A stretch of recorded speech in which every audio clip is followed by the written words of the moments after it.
Well, hey guys, how you doing? Dave here at TPSIO. Just concluding the day we had at Exercise Throw 2019.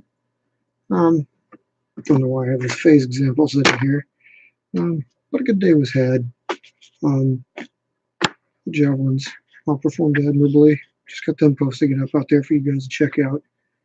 Not bad. These three examples here are the ones that are to be retired. These were mostly technology demonstrators, which really they proved their worth, and they were actually, decent planes in their own right, but not exactly ones that would continue on an active duty use because they just don't really get the job done.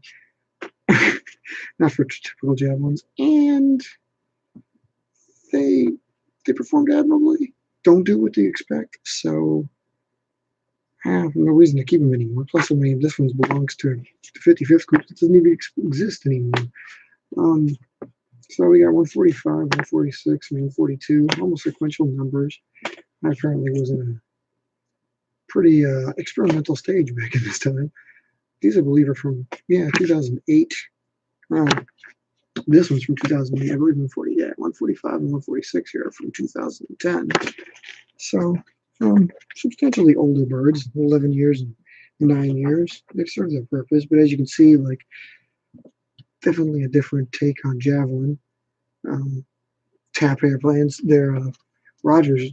It looks a lot like Zeus was starting to look like for you now, wasn't it?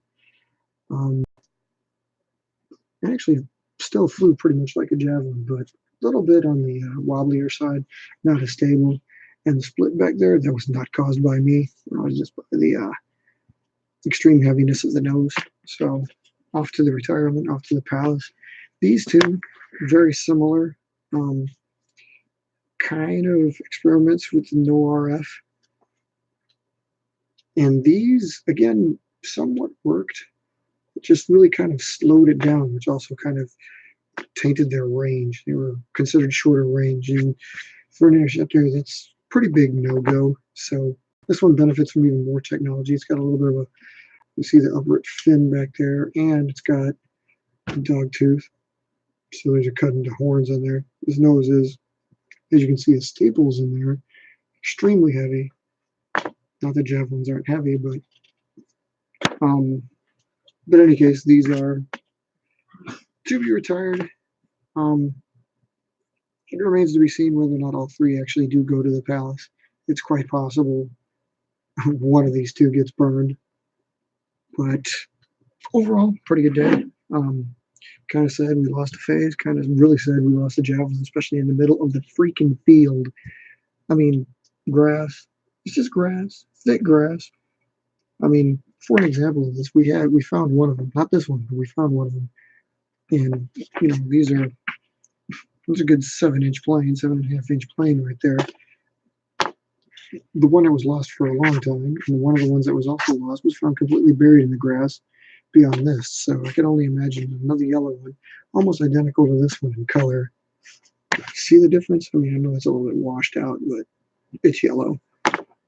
It made it extremely hard to find the semi-dead grass that was there. Lost a black one, a black example, and the phase. Oh god, the phase just went totally out of bounds. But it was to be expected. I thought the phase was going to suck. The phase didn't suck. Actually, its first flight sucked. Second flight, I flew it into the wind. And then the third flight, I did what I was supposed to, and it did what I was supposed to, and it's bye-bye phase. So I may go back there and get it, but I'm going to need a machete and some pants, so we'll see. Javelin's just going to have to wait for a mowing. But again, I'll try to keep you with these updates in the meantime. Here's your retirements. Did have some burnings. I didn't keep any of those, but I posted up some information on those. That means almost nothing to you guys, but it means stuff to us. So, we keep track, we number them, we date them, we know them. Anyway, boys, that's about it for me. Just a little quick update after throw is completed. Good on you guys. Keep them flying.